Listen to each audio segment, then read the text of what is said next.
Bonjour à toutes et à tous et bienvenue dans cette édition spéciale du JT dédié aux catastrophes naturelles. Dans cette nouvelle version, vous retrouverez désormais avec moi en plateau des invités qui viendront analyser et commenter les thématiques liées aux catastrophes naturelles. Vous retrouverez, comme vous en avez l'habitude, des témoignages, un reportage ainsi que les brèves dédiées aux catastrophes naturelles dans le monde. Et pour ce nouveau numéro, nous allons nous intéresser aux risques naturels à Mayotte, cet archipel français de l'océan Indien de 376 km² et qui compte un peu plus de 250 000 habitants, est en proie à plusieurs risques naturels.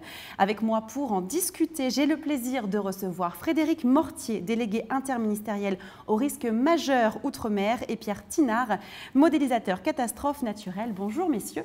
Bonjour madame. Merci beaucoup d'être présent avec moi pour nous parler. Donc Frédéric Mortier, depuis plusieurs mois, on le sait, Mayotte est touchée par une crise sismique. Quelle est son ampleur et quelles sont les mesures mises en place ou envisagées pour y faire face?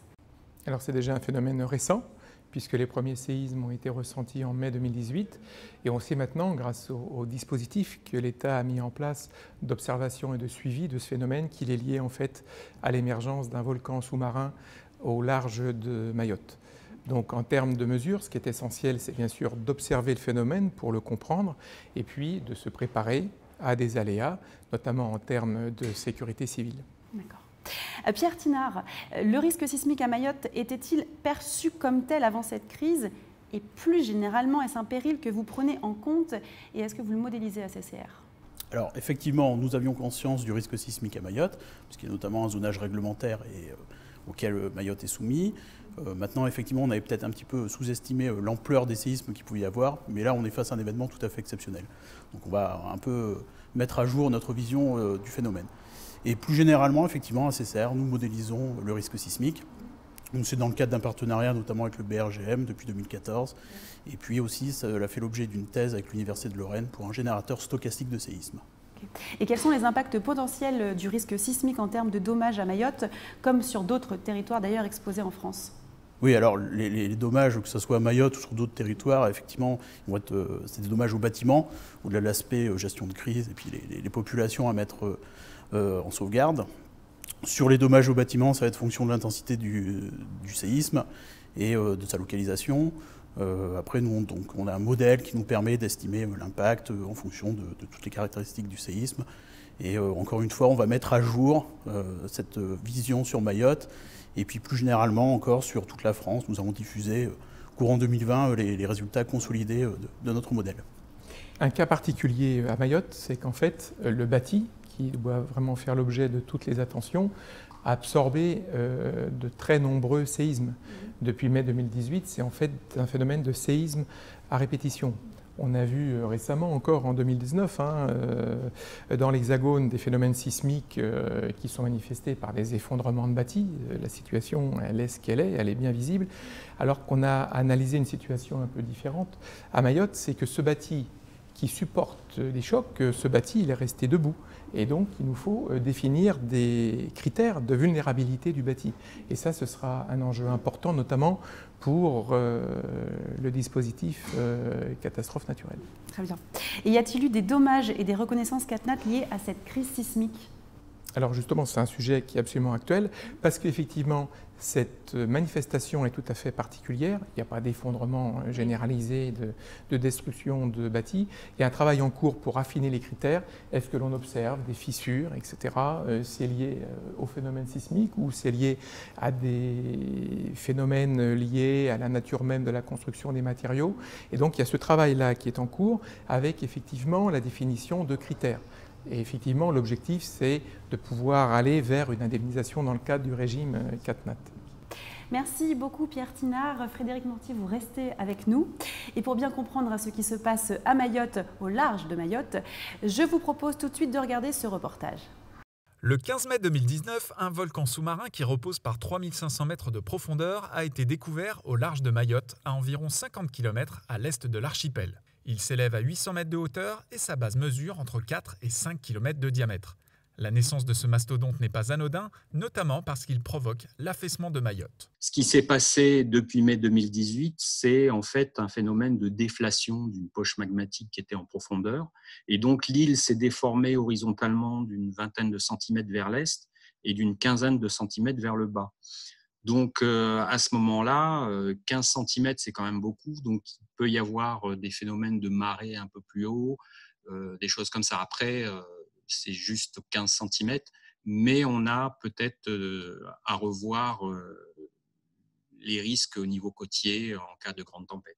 On ne peut pas exclure des scénarios extrêmes qui sont les conséquences possibles d'une déstabilisation du cône volcanique ou de glissement de terrain sur le talus oriental de l'île. Et donc, à ce moment-là, il peut y avoir des vagues liées à cela. Donc, il y a des scénarios qui sont en cours d'étude actuellement par la communauté scientifique, mais on ne peut absolument pas évaluer de probabilité d'occurrence de ce type de phénomène. Et ça se trouve, ça ne se produira jamais. Au-delà de ces mouvements géologiques de l'île, la naissance de ce volcan est à l'origine d'un pic d'activité sismique.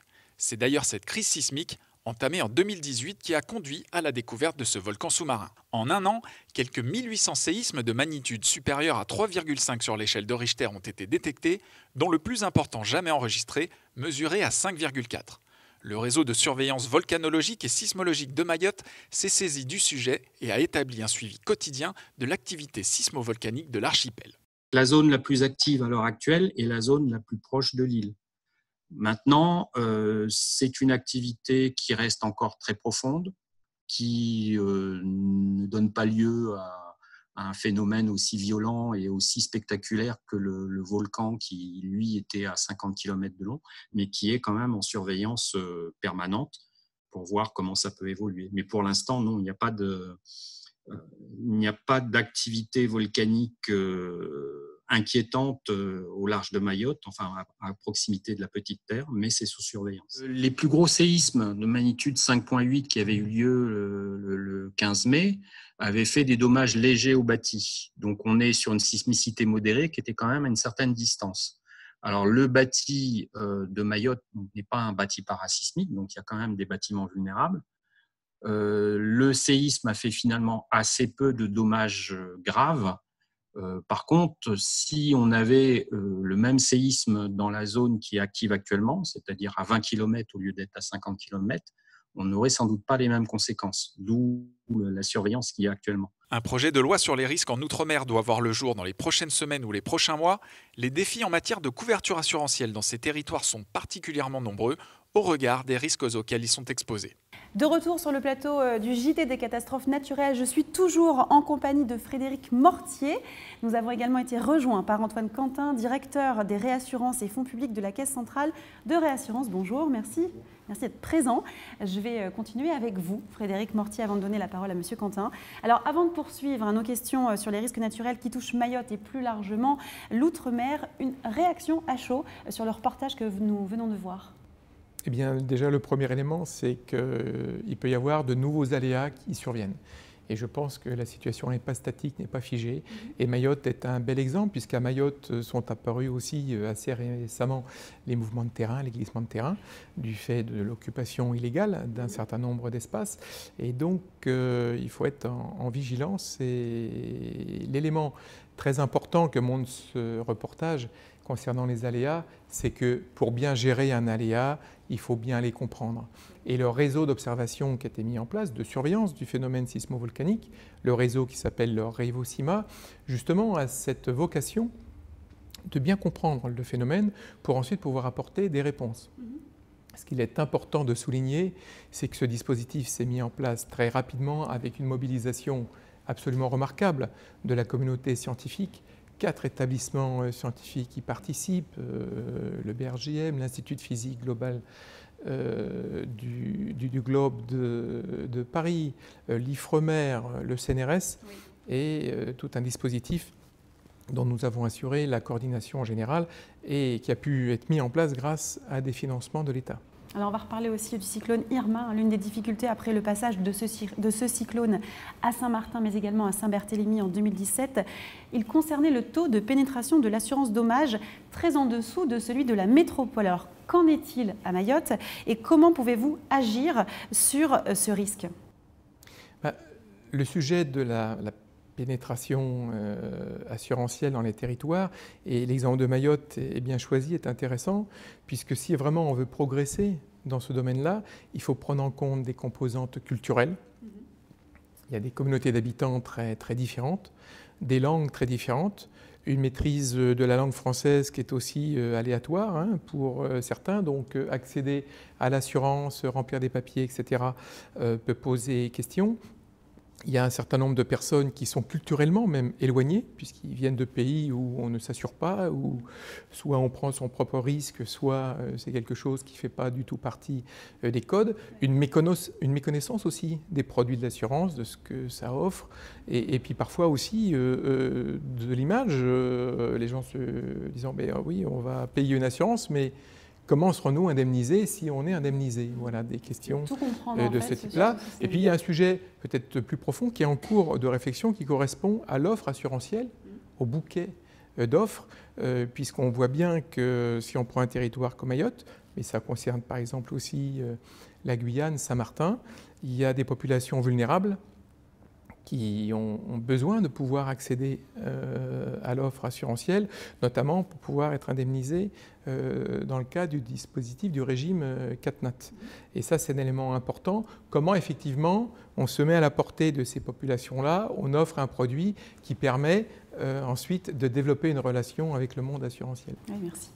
Alors on va poursuivre avec Antoine Quentin. Nous avons donc évoqué le risque sismique, mais ce n'est pas le seul type d'événement climatique auquel l'île de Mayotte peut être sujette. Il existe également le risque cyclonique. Alors, première question, comment sont pris en charge les dommages consécutifs à un ouragan dans le cadre du régime des catastrophes naturelles ?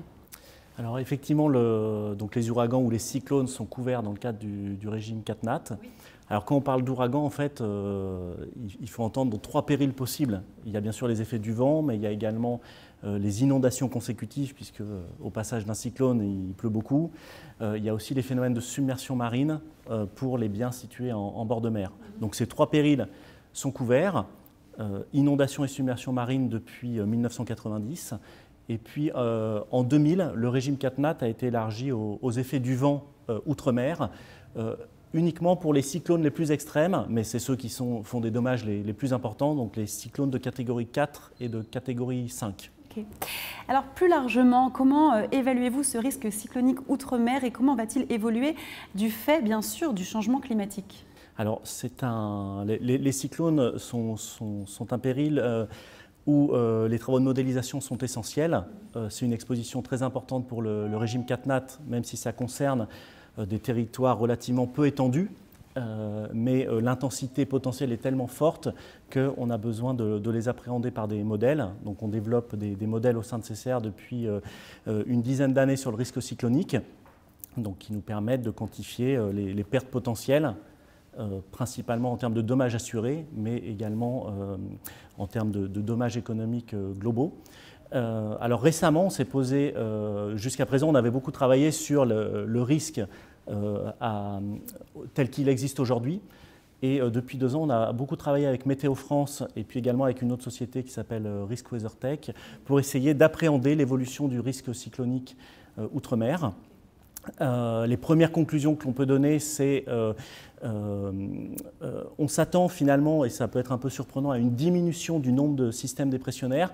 En revanche, on aura plus de cyclones très intenses. Donc au niveau des cyclones les plus intenses, une augmentation, principalement sur la Guadeloupe, de façon beaucoup plus limitée en Martinique et à La Réunion, même si on peut avoir une légère hausse. Mais surtout, l'enseignement principal, c'est de dire que dès aujourd'hui, on a une exposition qui est majeure, avec des montants possibles très importants de dommages, et ce qui invite notamment à essayer de développer, d'améliorer encore, si c'est possible, les procédures de gestion de crise et de prévention. L'amélioration est toujours possible, n'est-ce pas, Frédéric Mortier? Absolument. L'amélioration en termes de prévention. On sait aujourd'hui, à l'échelle internationale, que même sur des territoires qui sont très vulnérables aux aléas, le fait qu'il y ait une culture du risque très développée dans la population sauve des vies et permet de sauver des intérêts. En fait, quand on fait de la prévention et de la gestion du risque, on a 2 objectifs. Bien sûr, protéger les populations, mais aussi préserver l'attractivité des territoires et les enjeux de ces territoires-là en termes d'infrastructures, d'activités économiques. Et j'en veux pour preuve, après Irma, sur Saint-Barthélemy et Saint-Martin, très rapidement, il y a des investisseurs français et étrangers qui ont questionné ces territoires en demandant, mais concrètement, après un événement comme celui-là, comment est-ce que vous prenez en compte les aléas pour préparer votre territoire et les populations à un prochain événement? Très bien. Alors, cela fait partie des pistes explorées dans le cadre du projet de loi sur les risques dans les Outre-mer actuellement en préparation, la prévention. Et quelles sont donc les autres pistes étudiées par l'élaboration de ce texte? Alors, la prévention, j'y reviens pas, c'est essentiel. Oui. On sait aujourd'hui que pour 1 euro qu'on va investir dans la prévention, eh bien, c'est 7 euros qu'on va gagner in fine. Et encore, dans ces évaluations-là, il n'y a pas le coût d'une vie humaine, de blessés. Oui. Et donc, c'est un élément qui est absolument essentiel. Et d'ailleurs, le projet de loi propose aujourd'hui que des journées de prévention, des journées dites japonaises, il y a eu une expérimentation faite en Guadeloupe, soient rendues obligatoires pour les 3 versants de la fonction publique. Il y a des actions très concrètes concernant l'offre assurantielle, concernant la promotion du bâti parasismique et paracyclonique. Il y a un certain nombre de mesures qui sont proposées concernant les réseaux. Comment on peut rétablir plus rapidement les réseaux dans un fonctionnement même dégradé, mais à minima. Une chose essentielle pour redémarrer un territoire, c'est les réseaux. Si vous n'avez pas d'électricité, vous n'avez pas de télécommunications, vous n'aurez pas d'eau potable, vous n'aurez pas d'assainissement. Et en contexte tropical, c'est absolument essentiel, l'assainissement, par exemple. Il est aussi proposé un état d'urgence calamité naturelle. C'est-à-dire de mettre en place des mesures dérogatoires pour gérer un aléa d'une forte ampleur, faire face à la gestion de crise et être beaucoup plus efficace et raccourcir le délai de la gestion de crise. Merci à tous les deux pour ces précisions. Je vous propose de conclure ce JT par les traditionnelles brèves en images sur l'actualité des catastrophes naturelles en France et dans le monde. Et pour cette édition, nous revenons sur le séisme dans l'Ardèche, la tempête Amélie et les violents incendies qui touchent actuellement l'Australie.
Cette édition du JT dédié aux catastrophes naturelles est maintenant terminée. Merci de l'avoir suivi. À bientôt sur News Assurance Pro.